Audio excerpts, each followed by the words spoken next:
నమస్కారం శ్రీ ఆచార్య అనంతకృష్ణ స్వామి గారు. నమస్కారం అండి. చాలామంది క్లాసెస్ అడుగుతూ ఉన్నారండి. నాకు ఇన్స్టాగ్రామ్లో మెసేజ్ పెట్టినటువంటి వాళ్ళు కూడా బుక్స్ గురించి అడుగుతున్నారు, క్లాసెస్ ఎక్కడెక్కడ ఉంటాయి ఏంటని కూడా అడుగుతున్నారు. ఒక్కసారి ఇన్ఫర్మేషన్ ఇచ్చేస్తే చాలా బెటర్. మనకి ఇప్పుడు 2022 సెప్టెంబర్ 4 తిరుపతిలో ఉందండి. అలాగే మనకి స్పెషల్ క్లాస్ అనుకున్నాం, ఈ సెప్టెంబర్ 11 స్పెషల్ క్లాస్ ఉంది. ఇంకా ఎక్కువ టైం లేదు మనకి. September 11 special class. అలాగే సెప్టెంబర్ 18 మళ్ళీ విజయవాడలో ఉంటుంది క్లాస్ మనకి. అలాగే సెప్టెంబర్ 28 మళ్ళీ హైదరాబాద్లో క్లాస్ ఉంటుంది. అక్టోబర్ 3 కర్నూలులో ఉంటుందండి. ఈసారి కర్నూలులో పెడుతున్నాం మనం. ఎప్పుడు అనంతపూర్లో పెట్టేది, కర్నూలు వాళ్ళు చాలా డిమాండ్ చేశారు కాబట్టి డిమాండ్ మీద మనం సరే కర్నూలులో పెడుతున్నాం. అక్టోబర్ 3 కర్నూలులో పెడుతున్నాం. అక్టోబర్ 9 రాజమండ్రి అండి. అక్టోబర్ 16 వైజాగ్. అక్టోబర్ 26 హైదరాబాద్. మళ్ళీ అక్టోబర్ 30 బెంగళూరు అండి. ఈ షెడ్యూల్ ఫాలో అండి. వీళ్ళైనంత తొందరగా ఎన్రోల్ చేసుకునే ప్రయత్నం చేయండి. డెఫినెట్గా అండి. Thank you so much Anantakrishna Swami గారు. థ్యాంక్ యూ అండి. లాస్ట్ టైం మీరు చెప్పినప్పుడు ఒక వీడియోలో, అంటే 411 మనీ మంత్ర వీడియోలో వేవ్స్, పార్టికల్స్ ఏ విధంగా త్రూ విజువలైజేషన్ ముందుకు వస్తాయి, మనం ఏ విధంగా చూడగలుగుతున్నాం, ఏ విధంగా మన ఆలోచనల్ని కార్యరూపంలో చూడగలుగుతాం అనేది క్లారిటీగా ఇవ్వడం జరిగిందండి. అండ్ డబ్బు, సంపద, ఐశ్వర్యం విషయంలో కూడా ఆ విధంగానే మన ఆలోచనలు బట్టే కార్యరూపంలోకి వస్తాయి, ఆ విధంగానే మన సంపాదన కూడా పెరుగుతుందని చెప్పేసి అన్నారు. సో ఈ వీడియోలో 412 మనీ మంత్ర వీడియోలో ఏం చెప్తున్నారు?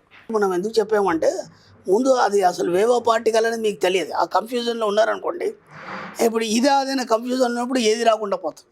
కాబట్టి ఎటు నుంచి ఎటు వెళ్తుంది సబ్జెక్టు, ఆ సబ్జెక్ట్లో మనం ఎలా ముందుకు వెళ్ళాలనే విషయంలో వేవ్ పార్టికల్ని మనకు పర్ఫెక్ట్గా తెలిసిందంటే దాని ప్రకారం మనం ప్రాక్టీస్ చేయొచ్చు. అందుకని చెప్పడం జరిగింది.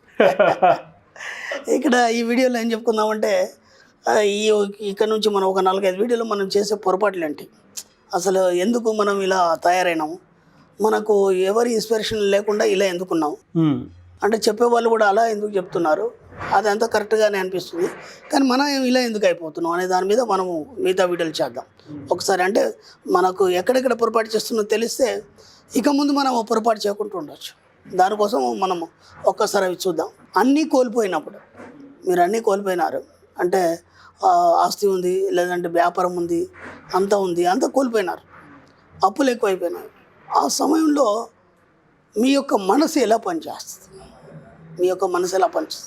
అంటే ఒక కామన్ మ్యాన్గా అయితే ఏముంటుందంటే వీటన్నిటిని నేను ఎలా భరించాలి, ఎలా నేను బేర్ చేయాలి, ఎలా బయటపడాలని మాత్రమే ఆలోచిస్తుంటాడు. ఓకే, అలాగే ఇంకేం ఆలోచిస్తాడంటే అందరు ఆలోచించిన వేలోనే ఆలోచిస్తాడు, కొత్తగా ఆలోచించాడు.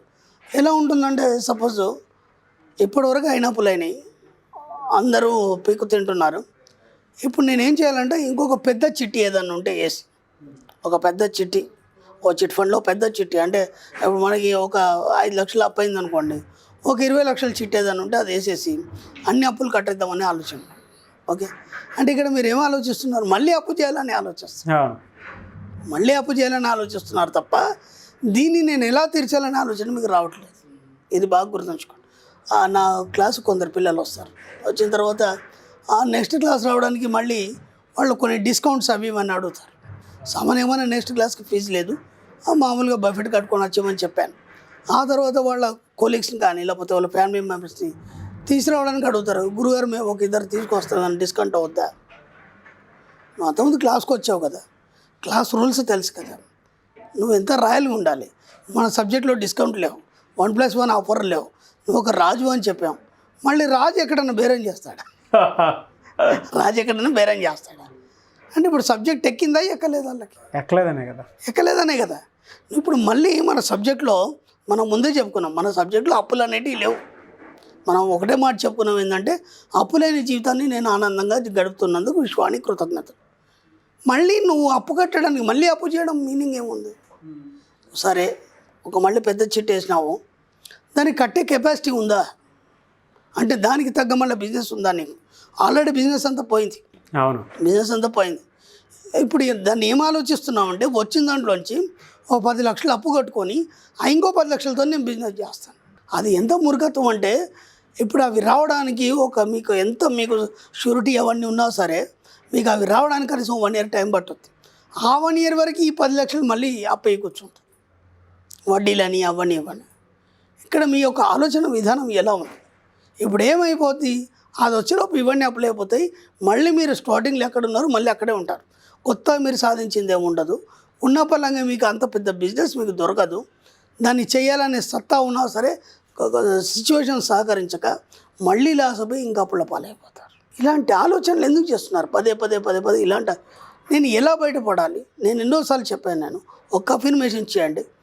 నేను కూర్చున్న చోటే అధిక డబ్బు సంపాదించడానికి ఎన్నో మార్గాల ద్వారా నాకు ఆ విశ్వం అవకాశం ఇస్తున్నందుకు విశ్వానికి కృతజ్ఞతలు. ఇప్పుడు ఏమవుతుంది, మీకు తెలియకుండానే బోలెడు ఆఫర్స్ రావడం అనేది జరుగుతుంది. సింపుల్. మరి ఇంకా మళ్ళీ కొత్తగా అప్పు చేయాల్సిన అవసరం లేదు. ఫస్ట్ నేను అప్పులేని జీవితాన్ని ఆనందంగా గడుపుతున్నాను, అది ఫిక్స్ అయిపోయినారు కదా. అవును. ఇక మీ ప్రాణమైనా సరే మళ్ళీ అప్పు చేయకండి. ఇక అది అయిపోయింది. ఇప్పటిదాకా మీ జీవితం అంతా దాంతోనే అయిపోయింది. ఇక మళ్ళీ జీవితంలో అది ఉండదు. ఒకటి. రెండు, అవకాశాలని విశ్వాన్ని అడుగుతున్నారు. చెప్పింది చెప్పినట్టుగా క్లాస్లో చెప్పినట్టుగా చేసుకోండి.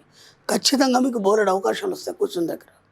వీళ్ళు ఎంతోమంది మా స్టూడెంట్స్ ఆ క్లాస్కి వచ్చిన వాళ్ళు అసలు ఏం పని లేదు, ఉన్న పని కూడా పోయింది, ఏం చేయాలో అర్థం కాని పరిస్థితిలో ఇవాళ మళ్ళీ వాళ్ళే కొత్త బిజినెస్లు పెట్టడం కానీ, లేదంటే ఒక మంచి కంపెనీ ఆఫర్స్ రావడం కానీ, దాంతో మళ్ళీ పుంజుకొని బాగా సంపాదిస్తున్నారు. ఇప్పుడు మీరైనా వాళ్ళైనా అందరూ మనుషులే కదా, అందరూ ఒకటే ఉంటుంది కదా ఏదైనా కానీ. అలాంటప్పుడు మీకు ఇలాంటి ఆలోచనలు భిన్నంగా ఎందుకు వస్తున్నాయి? ఇలా సానుకూలంగా ఎందుకు రావట్లేదు మీకు? నేను అనేది ఎప్పుడు కూడా ఇంకా మళ్ళీ అప్పు చేయాలి అందరిలాగానే కామన్ మ్యాన్ లాగా మీరు థాట్ చేయకండి. మీ యొక్క ఆలోచనలన్నీ భిన్నంగా ఆలోచించండి.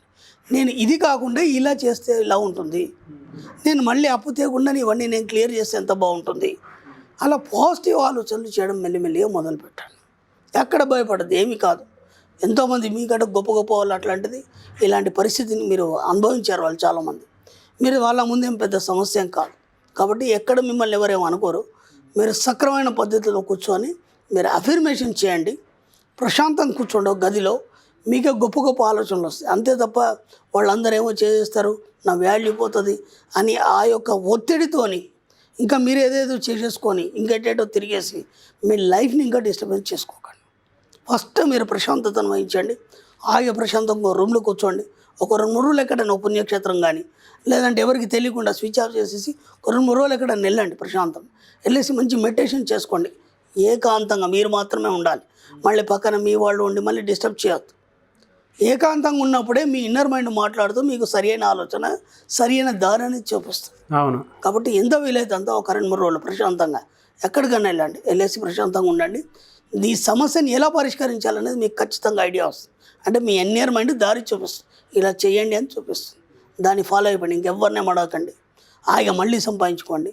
అంతకు రెట్టింపు సంపాదించండి. అప్పు చేసి అప్పు కడతానే ఆలోచన ముందు మైండ్లో తీసేయండి. సంపాదించి కడతానని చెప్పండి. ఎందుకంటే మీరు అప్పు చేసి అప్పు కడతానప్పుడు విశ్వం ఏం చేస్తుంటారో మీకు అప్పే చేయిస్తుంది. మీ ఆలోచనే అది ఉంది కదా, నేను అప్పు చేసే కడతానని. అవును. కాబట్టి మళ్ళీ అప్పు చేయిస్తుంది. నేను అప్పులు లేకుండా నేను ఇవన్నీ నుంచి బయటపడతాను ఎప్పుడైతే అనుకుంటారో దానికి సరైన దారి మీకు విశ్వం చూపిస్తుంది. ఆ దారిలో వెళ్ళిపోండి. హాయిగా హ్యాపీగా మళ్ళీ ఒక మంచి ఉన్నత స్థితి చూడండి. కొంతమంది మీరు చెప్పినట్లే చేస్తూ ఉంటారు. ఎందుకంటే ఆ సబ్జెక్ట్ని ఆ లెవెల్లోనే తీసుకుని వెళ్తేనే దాని లెవెల్ తెలుస్తూ ఉంటుంది. ఆలోచన విధానంలో అందరూ ఆలోచించేదానికి మీరు భిన్నంగా ఆలోచించాలి. ఇప్పుడు కామన్ మ్యాన్ కామన్ మ్యాన్ ఏమంటాడని చెప్తున్నాను కదా, ఇంకా అప్పు చేద్దాం, అప్పు చేసేసి అప్పు తీసేద్దాం, ఆ ఉన్న అమౌంట్లో నేను ఇంకేదైనా బిజినెస్ చేస్తాను. అది కాని పని. అది అనవసరంగా మీరు ఇంకా అప్పుల్లో కూరుకుపోవడం తప్ప మీరు సాధించేది ఏముండదు. నేను చెప్పేది అదే. కాబట్టి అప్పు లేకుండానే అప్పు తీసేస్తాను, అప్పు లేని జీవితాన్ని ఆనందంగా గడుపుతాను.